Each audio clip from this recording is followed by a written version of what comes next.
Con gran gusto estamos en el Instituto Tecnológico Autónomo de México, el ITAM, en el Departamento de Derecho, y venimos a dialogar con las estudiantes, los estudiantes de la carrera de Derecho. Realmente, para 100 preguntas sobre la Suprema Corte de Justicia de la Nación, un programa de Justicia TV, es un placer estar hoy con ustedes.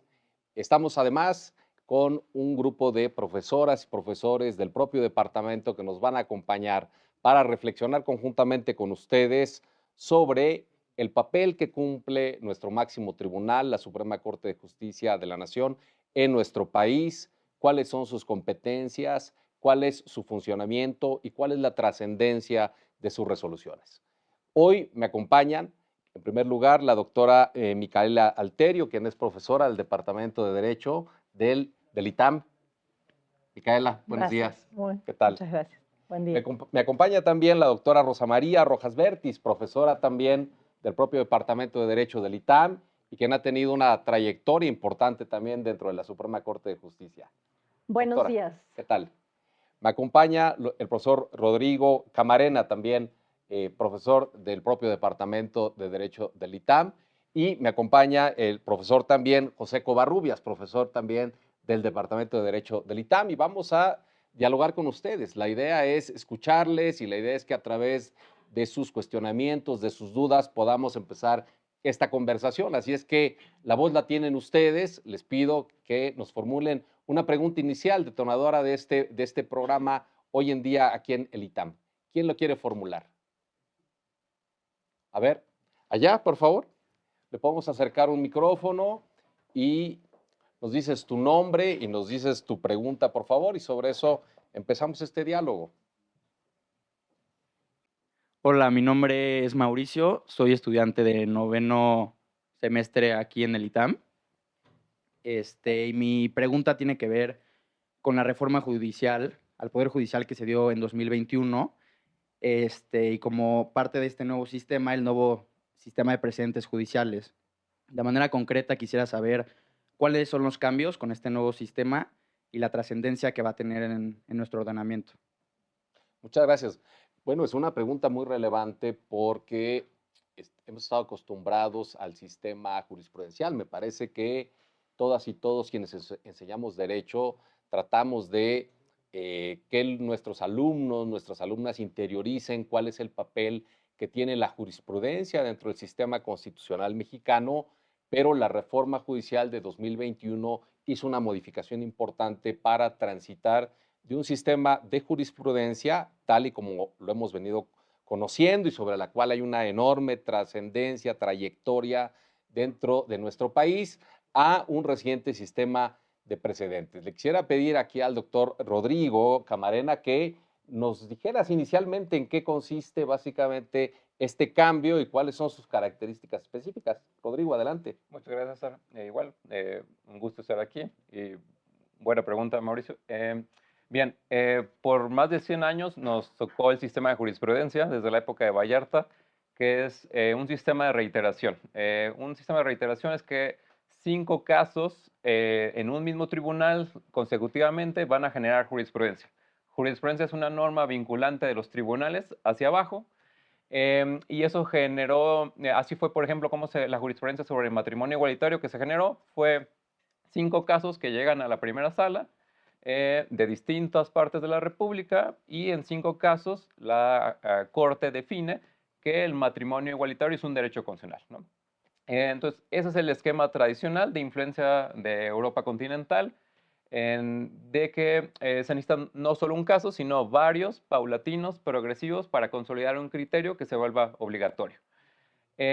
Y ese cambio que duró por más de 100 años se interrumpe o se bifurca con la reforma de 2021, donde cambia esa regla de 5 casos a un solo caso. Este es el modelo de varias fuentes de derecho comparado que nos podemos inspirar y que de hecho inspiraron a la reforma. Uno es los modelos anglosajones, de una sola decisión es suficiente para generar un precedente, ¿no? O otro también de influencia más reciente de Europa continental, tribunales constitucionales. Las decisiones de los tribunales constitucionales en muchos casos no tienen que ser reiteradas. En el caso de México, en amparo quedó por mucho tiempo que tenía que ser reiterado. A partir de la reforma de 2021, lo que hace la Corte ya no tiene que ser reiterado en 5 ocasiones, sino que basta un solo caso. Eso, el criterio de reiteración sigue existiendo para tribunales colegiados que pueden crear jurisprudencia, pero ellos continúan con el esquema anterior, donde siguen un caso no es suficiente, 2 no, hasta llegar a 5. Y eso es a grandes rasgos. Esta parte es bien significativa. Recordemos que en nuestro sistema la jurisprudencia la pueden emanar distintos órganos del Poder Judicial.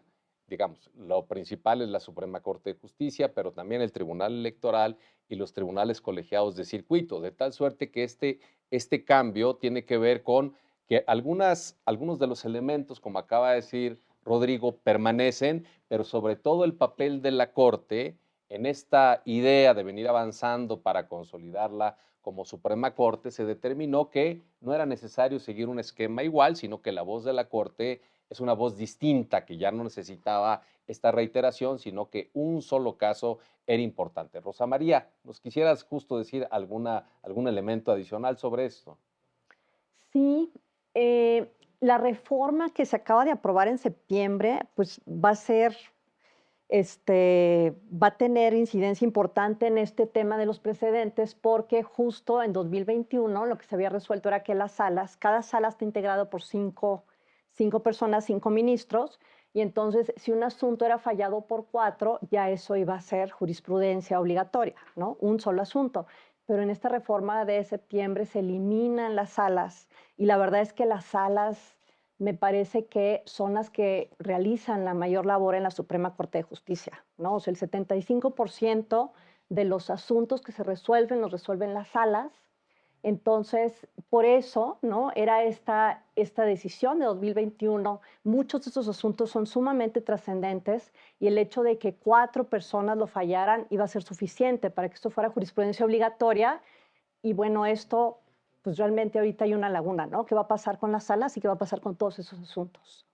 Es verdad, son dos reformas una reforma, la que cambia el modelo jurisprudencial para incorporar los precedentes, es la reforma de 2021, pero hace nada, hace semanas, acabamos de advertir otra reforma que ya está consolidada, en donde evidentemente sí, uno de los impactos es quitar las salas. Déjenme dar un dato para que pongamos en contexto esto.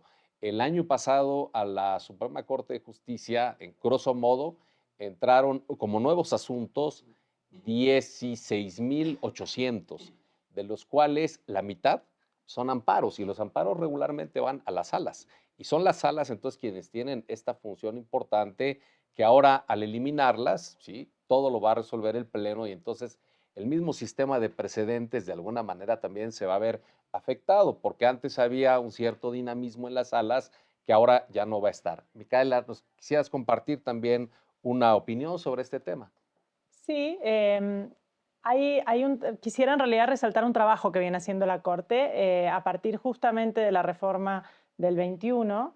Con este cambio, la Corte intenta también trascender un sistema viejo que se llamaba de tesis para generar un precedente acorde a los casos. Es decir, que las personas que se acercan a cuáles son los precedentes de la Corte tuvieran más contexto de, bueno, en qué tipo de caso, en qué tipo de conflicto se dio esa resolución. Y ha empezado a hacer una labor muy interesante, y aprovecho este espacio para comentarla, que fue realizar cuadernos que se llaman de jurisprudencia. Entonces, por temática, la Corte viene sacando desde el Centro de Estudios Constitucionales unos cuadernos donde las personas pueden encontrar, por ejemplo, qué ha dicho la Corte sobre un tema que les interese. Por ejemplo, para seguir con el ejemplo que daba Rodrigo recién, matrimonio igualitario. Bueno, ¿qué ha dicho la Corte sobre matrimonio igualitario? Y en estos cuadernos se encuentran resúmenes realmente muy sistematizados sobre en qué tipo de casos, en qué lugar, en qué contexto se dieron determinadas resoluciones, y cómo ha seguido lo que se llama la línea jurisprudencial, que es cómo ha ido evolucionando ese primer precedente, por ejemplo, a través del tiempo. Y entonces una persona que, por ejemplo, una persona juzgadora, o bien una persona que litiga, o bien un estudiante, si se quiere acercar a un caso, puede ver todo lo que se ha dicho, todo lo que se ha resuelto, incluso con las variaciones de un caso a otro, en estos cuadernos. Y es una herramienta realmente muy pedagógica que ha sido también muy útil para las personas juzgadoras, pero también para quienes litigan, de poder encontrar todas estas líneas jurisprudenciales contextualizadas y no se tienen que leer por ahí una sentencia de 200 páginas, sino que encuentran ahí el resumen, sí, muy accesible para que puedan, digamos, conocer esta jurisprudencia que yo diría que a pesar de que ahora tenemos una reforma que todavía está en discusión, pero muy importante en términos de justicia, estos precedentes en principio siguen siendo vinculantes para la judicatura, porque no importa que cambien las personas juzgadoras, estos ya son normas, digamos, consolidadas que van a seguir siendo obligatorias para cualquier persona nueva que vaya a integrar el Poder Judicial. Claro. Esto también me da paso, si ustedes han seguido 100 preguntas sobre la Suprema Corte, en uno de los programas pasados salió la función que tiene el Centro de Estudios Constitucionales y pusimos atención en esto justamente, en la construcción de los cuadernillos que ahora menciona Micaela con muy buen tino, pero esto también nos da paso, José, a ver que no solamente este tránsito implica una transformación de cómo se ven hacer las cosas al interior del Poder Judicial, sino también es un cambio que implica no solo cómo nosotros, que también somos profesores todos, vamos a explicar el derecho, sino también en la abogacía, cómo tiene que interiorizar su papel de cara a este cambio en estos precedentes. ¿Qué podemos decir ahí para cerrar esta pregunta que nos hizo Mauricio? Desde el punto de vista de los litigantes, de los postulantes, estamos viendo un cambio bien importante en cómo son las tesis. Antes las tesis interpretaban nada más la norma jurídica, el derecho, se volvía un tema muy inaccesible, ¿no? ¿Qué dice? ¿Cómo se interpreta esta disposición en temas muy básicos, en pagarés? Ah, pues el artículo tal de la Ley General de Sociedades Mercantiles o de Ley General de Títulos y Operaciones de Crédito dice tal. Ahora lo que queremos es transitar a un esquema mucho más anglosajón, donde queremos que la jurisprudencia nos diga los datos del caso, ¿sí? Y eso adquiere mucho más relevancia, porque es bien importante, ¿no? En el contexto de la reforma judicial, estamos viendo que vamos a transitar un nuevo modelo de corte, pero que tiene un poder gigante, está creando normas, y está creando normas a la primera, ¿sí? Ya no hay reiteración, a la primera es, en términos muy sencillos, es una norma, ¿sí? El siguiente cambio es el esquema de precedentes. ¿Qué buscamos? En que le digan a los juzgadores en casos concretos, ¿sí? Muy aplicables a la vida cotidiana. En temas de prescripción, de posesión, de cobro de créditos, algo que afecta a todos los ciudadanos.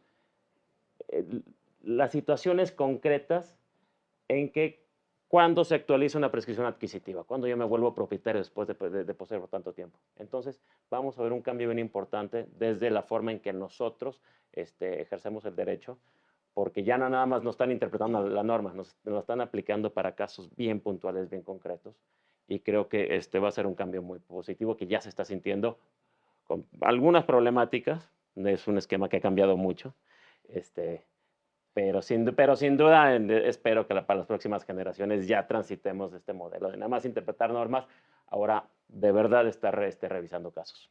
Claro, estamos en un proceso de transición judicial bien significativo, en donde tenemos décadas de haber ido conformando las distintas épocas, por eso están ahí las épocas de la jurisprudencia, son épocas históricas, las más recientes, la novena para acá, pero ahora estamos tratando de ensamblar el sistema de precedentes para, dentro de este esquema, darle un mayor, digamos, valor a la voz que tiene, sobre todo en el sistema jurisdiccional, la Suprema Corte en pleno y en sus dos salas. Estábamos en ese tránsito cuando nos llegó esta última reforma que también va a necesitar un nuevo proceso de implementación, pero sí decir que el sistema de jurisprudencia permanece en este tránsito, pero desde 2021, fecha en que se aprobó la reforma para acá, la Corte está intentando hacerlo distinto y ahora intentará hacer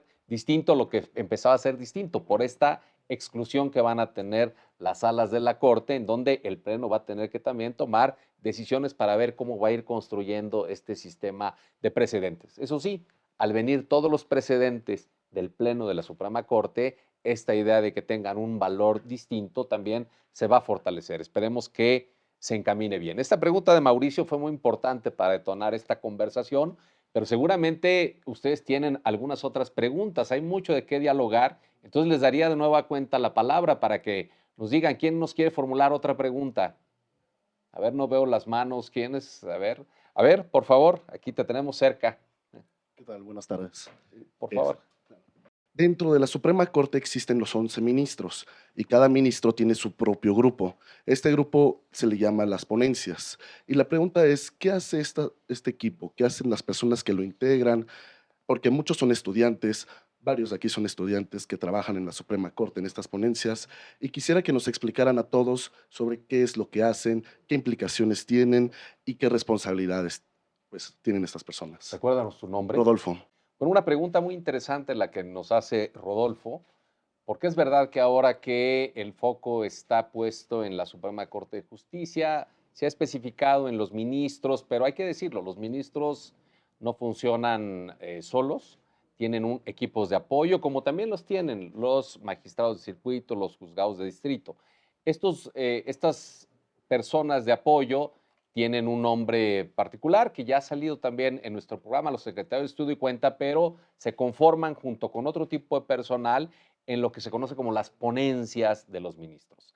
Cada uno de los y las ministras tiene una ponencia que le ayuda en su trabajo jurisprudencial, pero que esto es poco conocido. Entonces, yo creo que la profesora Rosa María Rojas Vértiz nos va a ayudar a entender mejor qué son las ponencias de los ministros, cómo se articulan, quién determina qué hace qué. Es decir, hay muchas cosas que hablar sobre el tema que realmente son poco conocidas hasta ahora. Adelante.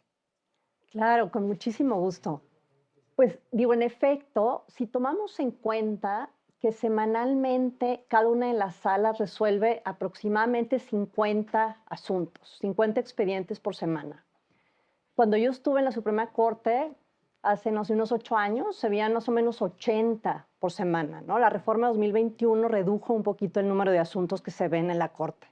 Entonces, imagínense 50 expedientes, no estamos hablando de un escrito, estamos hablando de expedientes que pueden ser de cientos o de miles de hojas, ¿no? Porque cuando un asunto llega a la Suprema Corte, ya es la última instancia, ¿no? Las personas que litigan un asunto, hay un juez que resuelve esa sentencia, se apela, o sea, se va a revisión, es una segunda instancia. Luego, si se interpone o se promueve un amparo, es como si fuera una especie de tercera instancia. Y ya solamente en ciertos casos esos asuntos llegan a la Suprema Corte, que ya es la cuarta instancia. Entonces, imagínense todo lo que se estuvo litigando, todas las sentencias y resoluciones que hay en ese expediente. Son expedientes muy grandes y estamos hablando de 50 a la semana. Obviamente sería imposible que una sola persona pueda revisarlos, proyectarlos, ¿no? A cabalidad cada uno de ellos. Entonces se requiere un equipo grande para hacerlos. Entonces cada ministro tiene una ponencia que es un equipo que se conforma esencialmente por oficiales y llamamos secretarios de estudio y cuenta. Los oficiales son personas, por ejemplo, los pasantes, ¿no? Personas que son estudiantes de derecho o también pueden ser secretarias, ¿no? Personas que están adquiriendo experiencia para llegar a ser secretarios de estudio y cuenta en algún momento. Son quienes revisan de primera mano expedientes, capturan, digamos, antecedentes, ¿no? Y luego tenemos a los secretarios, que son quienes ya estudian los asuntos, hacen los proyectos de sentencia, los discuten con los ministros y también dictaminan, ¿no? Entonces, todos los secretarios, por un lado, van haciendo proyectos que se van a discutir y por otro lado, van a revisar los otros proyectos que se ven en sala, hacen una especie de opinión que se discute con el ministro.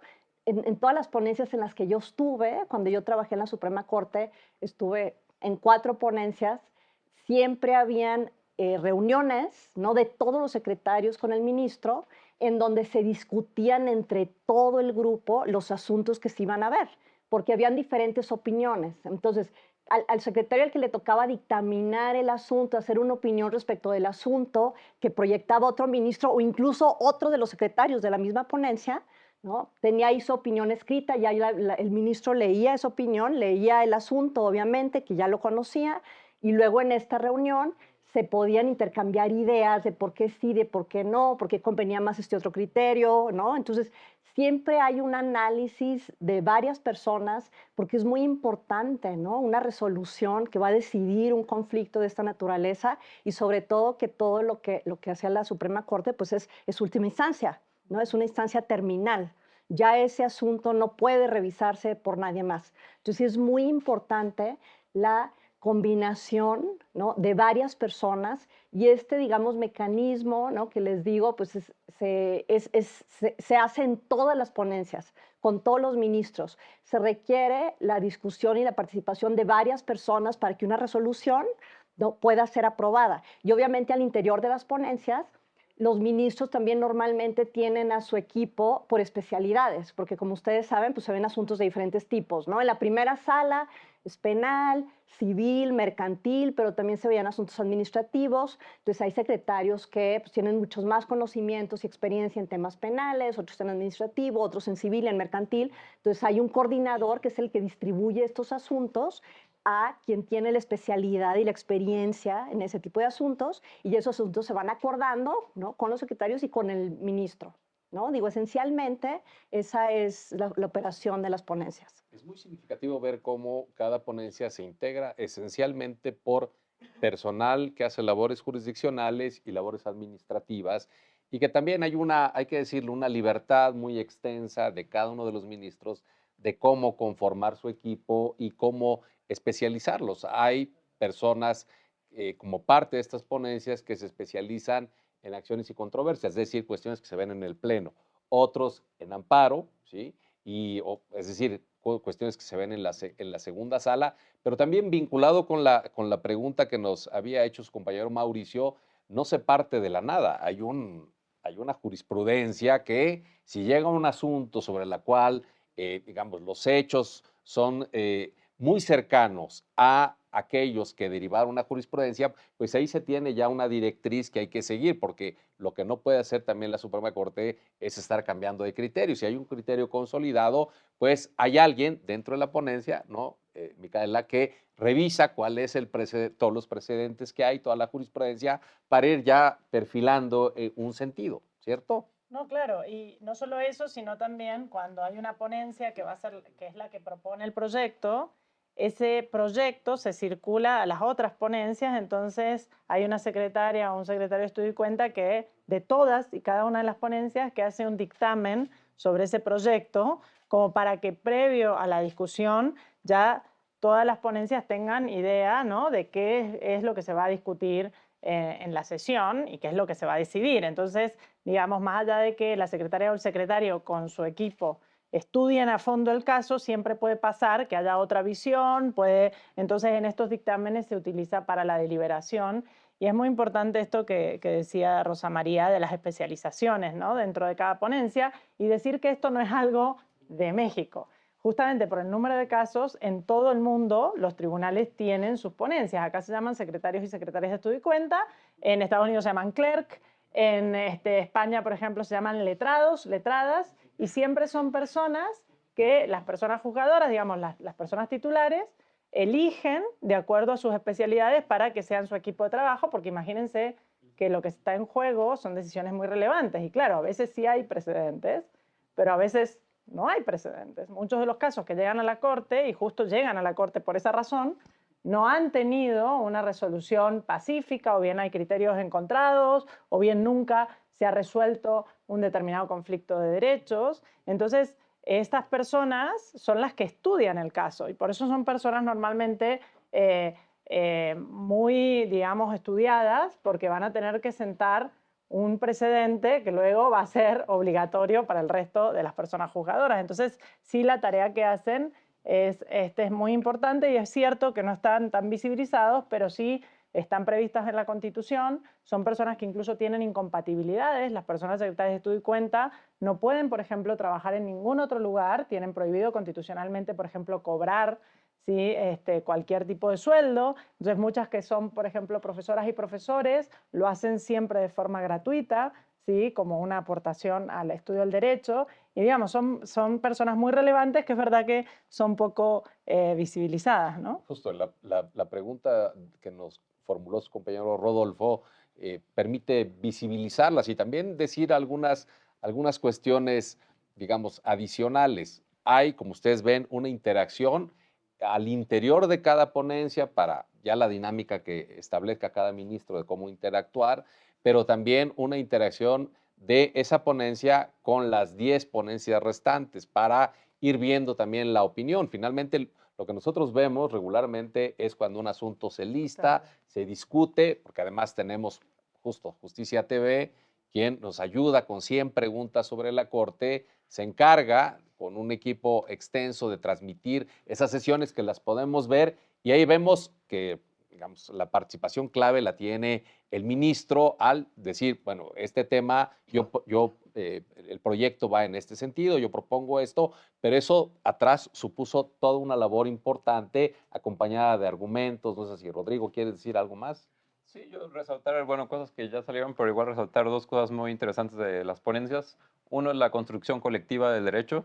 El ponente es la figura visible, digamos, pero el ponente interactúa con todos sus 10 colegas en el pleno y además cada uno de sus colegas con el secretario de estudio y cuenta, ¿no? Ahí hay un artículo muy bonito, de hecho, de dos profesores de la UNAM que se llama La sentencia es de quien la trabaja, parafraseando el lema zapatista, ¿no? Por todo el trabajo que hay detrás en una sentencia el ponente, pero sus secretarios de estudio de cuenta y sus colaboradores y colaboradoras, ¿no? Y la especialización de los temas, ¿no? Si llega un tema novedoso, digamos, tecnología, derechos de los animales, es posible que no todos sean expertos en este tema, pero para eso necesita llegarse de otras personas que sí lo sean para tener una visión más informada y más crítica del derecho, ¿no?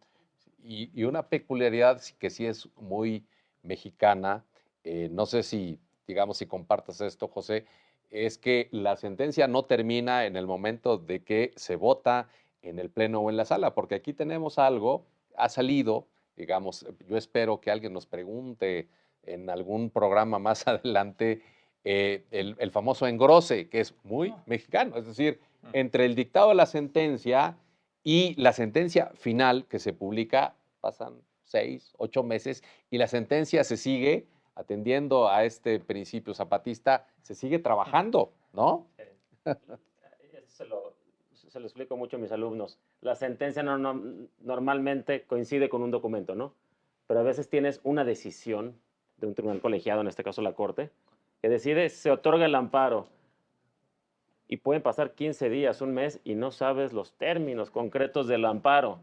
Entonces, sabes que vas bien, tienes el amparo, pero no necesariamente ganaste. Entonces, ese periodo es crucial y hasta que no tengas acceso al documento y veas la opinión completa del tribunal, en este caso de la Corte, pues no sabes los efectos del amparo y no sabes si de verdad ganaste o no. Le puedes decir a tu cliente, a la persona que representas, está bien encaminado el asunto, pero hasta ese momento ya puedes declarar la victoria.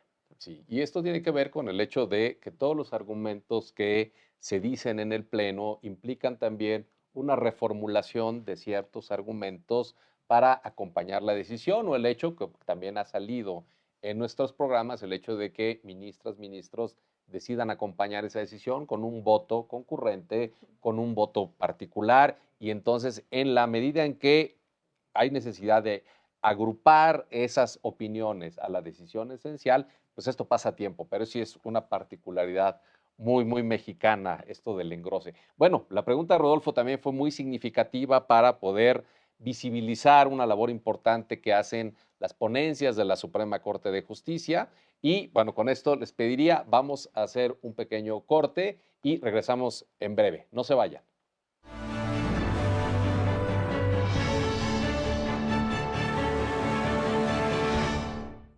Continuamos en 100 preguntas sobre la Suprema Corte de Justicia de la Nación desde el Instituto Tecnológico Autónomo de México, el ITAM, y estamos teniendo una conversación bien interesante con las alumnas, los alumnos de la licenciatura en Derecho, así es que pues tienen de nueva cuenta la voz. ¿Quién quiere continuar con otra pregunta? Levantaste la mano rapidísimo, adelante. Hola, ¿qué tal? Muy buenos días. Mi nombre es Esperanza Luna. Actualmente estudio el 7º semestre y pues es un gran honor para mí coincidir nuevamente con Justicia TV. En su momento participé en varios programas de Derecho a Disentir y es una gran oportunidad retomar estas actividades con el alumnado del ITAM. Yo creo que como mujer y en que en su momento estuve ocupando cargos de representación estudiantil dentro del ITAM y actualmente a nivel local y federal, considero muy importante la perspectiva de género para que nosotras las mujeres podamos también ser parte de esta transición judicial.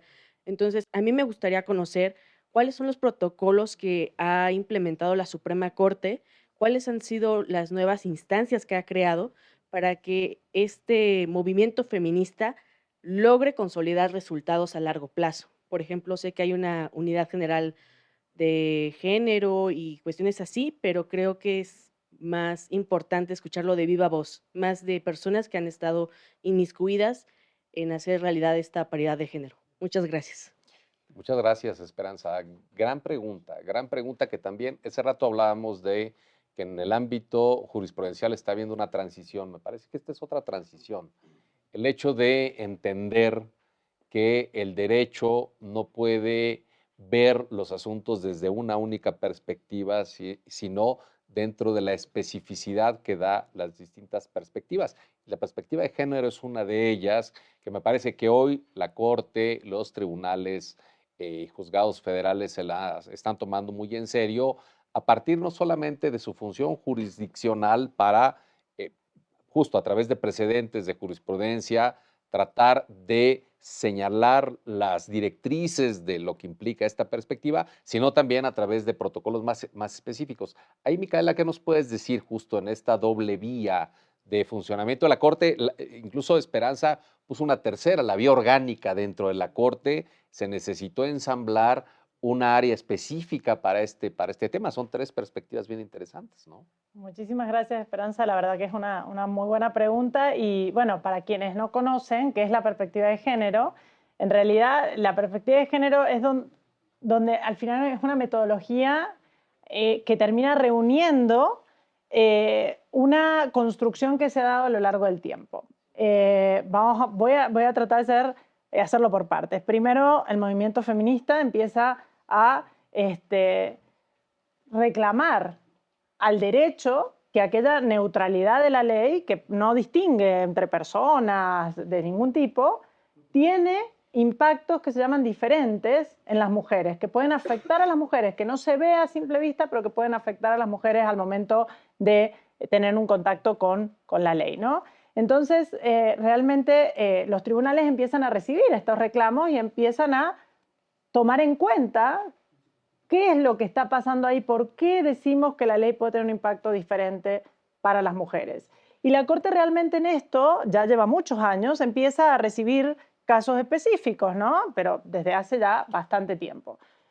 Una vez que se empieza a reiterar distintos casos que tienen involucradas personas, por ejemplo, de la diversidad sexual, mujeres afectadas por determinadas normativas, etcétera, se decide reunir, digamos, estos criterios en esto que justo Esperanza nombraba, que se llaman protocolos. Pero básicamente, ¿qué es un protocolo? Un protocolo lo que hace es reunir estos criterios, estas resoluciones que ha hecho la Corte, ¿sí?, para explicar un poco metodológicamente cómo hacer para juzgar cuando llega un caso que tiene estas particularidades. ¿Qué particularidades? Bueno, lo primero que dice, digamos, y en México es una obligación, ¿sí?, juzgar con perspectiva de género, lo primero que se exige es que la persona juzgadora, cuando le llega un caso donde hay involucrada una mujer o una persona de la diversidad sexual, mire, digamos, con otros ojos, la perspectiva es eso, es un punto de vista, ¿no? Entonces mire, ponga atención a si en ese caso están jugándose relaciones de poder que requieren una visión diferenciada. Les voy a dar un caso muy viejo, por ejemplo, que es uno de los primeros así importantes en términos de género, que no tiene que ver con a lo mejor las típicas cuestiones de feminicidio que solemos asociar a la perspectiva de género y que vienen, por ejemplo, el tema de la perspectiva de género en términos de feminicidio viene de una sentencia internacional, como es Campo Algodonero, de la Corte Interamericana de Derechos Humanos, que México luego tiene que recoger. Pero, por ejemplo, el caso de el cambio en las actas de nacimiento de las personas trans, ¿sí? Esto es un caso que llega a la Corte en 2008, creo que se resuelve en 2008, el caso un poquito anterior. Y ¿qué pasa acá? Acá hay una norma para todo el mundo sobre cómo son las actas de nacimiento. Y si la aplicamos a todo el mundo, parece que, bueno, todos y todas somos iguales y ya está, con esa norma sirve. Sin embargo, para las personas trans, esa norma, como preveía la asignación de actas de nacimiento, era tremendamente discriminatoria, porque exponía públicamente, ¿sí?, que en su momento de nacimiento esa persona había sido asignada con otro sexo al nacer con el que no se sentía identificada. Entonces, para una persona, transitar la vida, cuando nos piden las actas de nacimiento todo el tiempo, ¿no?, para el trabajo, para viajar en el pasaporte, para la universidad, para meterse a la escuela, para lo que sea, esa persona tenía que enfrentarse a una situación discriminatoria. Entonces vemos que la norma, si es general, a veces puede tener un impacto diferente y generar una injusticia para ciertas personas. Entonces, ¿qué es juzgar con perspectiva de género? Poder ser capaz de ver que la misma norma, si la aplico sin ver a quién se la aplico, puede generar injusticias, puede generar sufrimiento. O sea, la perspectiva de género nos exige, y es una obligación, como digo, para las personas juzgadoras, ¿sí?, darnos cuenta qué tipo de relaciones humanas, porque al final el derecho es lo que resuelve, ¿no?, relaciones humanas, qué tipo de relaciones humanas están detrás y cómo en esas relaciones humanas pueden haber relaciones de poder que afecten a una de las partes. Y básicamente la perspectiva de género es prestar atención a esas relaciones de poder. Una vez que presta atención, si detecta que puede haber una asimetría, entonces la persona juzgadora tiene la obligación de munirse, ¿sí?, de las herramientas para resolver ese caso de una manera justa, digamos, de una manera, ¿sí?, que no haga de cuenta que todas las personas estamos en la misma situación, porque eso no es real. Y entonces ajusta, digamos, la prueba si no la tiene. Esto lo tiene que hacer de oficio, no hace falta que alguien se lo exija. La persona jugadora lo tiene que hacer de oficio. Tiene que ajustar las pruebas, por ejemplo, para poder visibilizar qué es lo que está pasando allí y aplicar el derecho, ¿sí?, el derecho el mismo, no se inventa nada, digamos, pero aplicar el derecho teniendo en cuenta estas asimetrías, ¿sí?, para tener una resolución con perspectiva de género. El protocolo, entonces, que aparte tenemos dos, un protocolo primero que se hizo hace un tiempo y después, como la jurisprudencia, sobre todo en los últimos años, la Corte, y yo creo que esto es importante resaltarlo, la Corte mexicana tiene unos criterios absolutamente relevantes en materia de género. De hecho, son retomados por instancias internacionales. Por ejemplo, la Corte Interamericana cita mucho a la Corte de México en términos de género, porque tenemos una jurisprudencia muy buena en materia de aborto, por ejemplo, en materia de feminicidio, en materia de reconocimiento de identidad diversas, en realidad, de personas trans, de personas intersex, también en matrimonio igualitario. ¿Sí? La Corte ha ido haciendo en materia de derechos sociales, doble jornada, un montón, visibilizando, ¿sí?, un montón de situaciones de asimetría, y ha ido construyendo, y los protocolos lo que hacen es recogerlo para explicar a las personas que no tienen un entrenamiento en poder ver estas realidades asimétricas, explicar cómo hacer para aproximarse a estos casos y resolver, ¿sí?, de acuerdo a elementos que tienen que ver con eso, con ser conscientes de las situaciones de asimetría de poder, ¿sí?, en las sentencias. Todos los protocolos hacen eso, perdón. Ahí, digamos, es muy importante ver que el derecho está cambiando en nuestro país. El derecho está y necesita seguir cambiando, pero también necesita cambiar la forma como interpretamos el derecho. Y esto es, déjenme poner, estaba pensando, cuando escuchaba a Micaela, estaba pensando en una metáfora. Utilizamos mucho el fútbol para esto. Si nosotros, bueno, utilizamos el fútbol o un concierto, imaginemos que ustedes van a un concierto, ¿sí? Si ustedes están muy cerquita de los cantantes, pues pueden ver muchas cosas, pero si están hasta la última fila, ven significativamente otra. Si están al lado, ven una cosa, si están del otro lado, ven otra. El derecho, antes de la existencia de protocolos, presuponía que todos estaban en el mismo lugar y todos podían ver exactamente lo mismo, y esto no es así, ¿sí?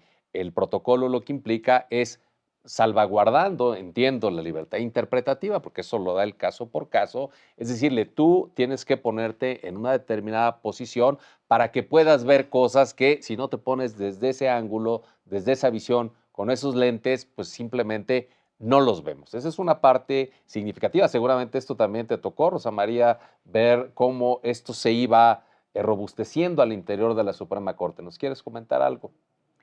Sí, definitivamente la Suprema Corte ha sido, bueno, fundamental, ¿no?, en el desarrollo de los temas de género. A mí me tocó justo una época muy bonita porque yo estuve de 2008 a 2015 y justo la reforma constitucional en materia de derechos humanos fue en 2011. Entonces, el desarrollo que se hizo, ¿no?, en temas de género de verdad es impresionante porque fue en muy poco tiempo. Y por ponerles un ejemplo que me parece que podemos entender muy fácilmente, recuerdo, por ejemplo, que llegaban varios asuntos de casos de mujeres ya adultas mayores que más de 60 años estaban en un caso de divorcio, casadas por separación de bienes, y el marido decía, bueno, pues yo ya me voy y le daría una pensión alimenticia, ¿no? La señora toda su vida se había dedicado al hogar, no había tenido un trabajo fuera del hogar, no tenía ingresos propios y realmente se quedaban en la calle.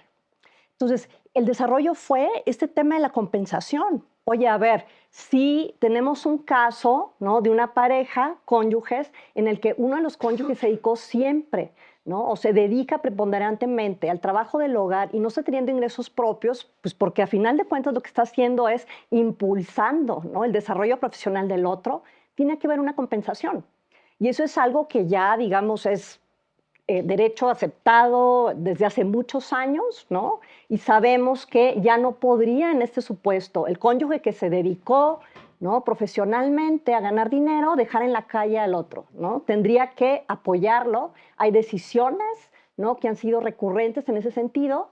Ese tipo de decisiones hay muchas, ¿no? Podríamos poner muchísimos ejemplos. Ha sido realmente impresionante cómo en tan poco tiempo la Suprema Corte ha podido generar muchos criterios que son justos, ¿no?, en general para toda la población y especialmente para aquellos sectores más vulnerables.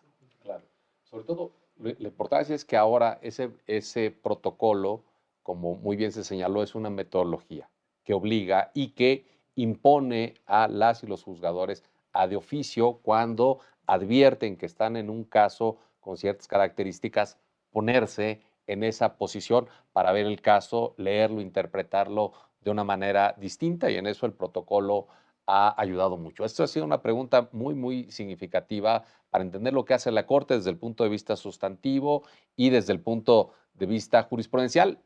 Recuerdo en algún programa salió el tema de qué hace la Dirección General de Derechos Humanos también, que ha tenido una participación clave en esto. Y bueno, por lo mismo, me parece que el tema ha quedado con estas participaciones muy bien puntualizado. Yo les quisiera dar nuevamente la voz para atender una última pregunta con la cual vamos a cerrar nuestro programa. ¿Quién la quiere realizar? A ver.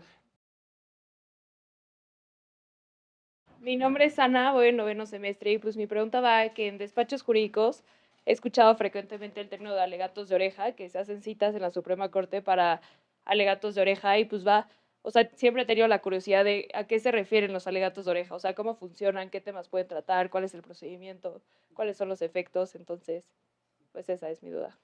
Muchas gracias, Ana. Lo cierto es que esta pregunta tiene que ver con el funcionamiento de la Corte. ¿Cómo funciona la Corte?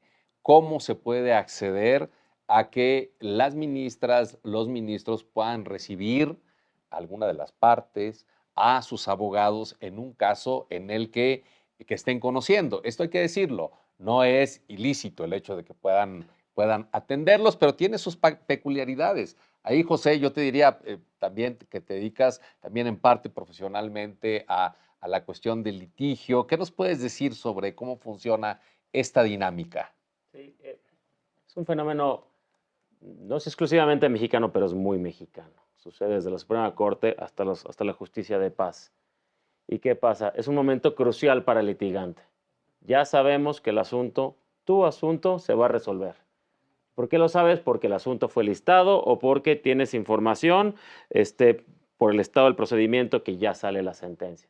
Entonces, es la última oportunidad que tiene el litigante de hacer la última presentación de su caso con el juzgador. En este caso, en tribunales colegiados como la Suprema Corte, pues hay que es una labor bien importante donde hacer la última gran impresión que puede hacer sobre tu caso. Normalmente son periodos muy cortos.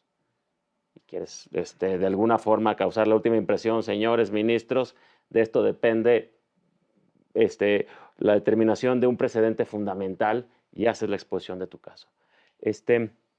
Digo que es muy mexicano porque es raro. entrevistarte un abogado postulante con el juzgador sin la presencia de tu contraparte. Le llamamos ex partes, con la exclusión de tu contraparte. Esto se lo comentas a un abogado americano, dice, eso está penado en Estados Unidos. Bueno, en México no. En México normalmente tú pides una cita, te va a recibir un ministro, algunos reciben, algunos no, y te reciben e inmediatamente después reciben a tu contraparte. Es una práctica. Entonces, me parece, mi impresión, que estamos transitando a eliminar este tipo de reuniones ex parte y que las vamos a transformar en reuniones donde las partes van a hacer sus alegatos de oída, de oreja, pero conjuntamente con el ministro, con el magistrado, con el juez. ¿Cuál es la ventaja de esto? Es muy transparente, ¿no? El proceso. Los dos presentan su caso, el actor presenta sus alegatos, contesta la demandada en periodos muy breves. ¿Cuál es la desventaja? Pues se da lugar, da oportunidades a mayores disputas que el juez quiere evitar, ¿no? El procedimiento parece, a esa etapa del procedimiento ya se agotó, ya tuvieron la oportunidad de litigar su caso.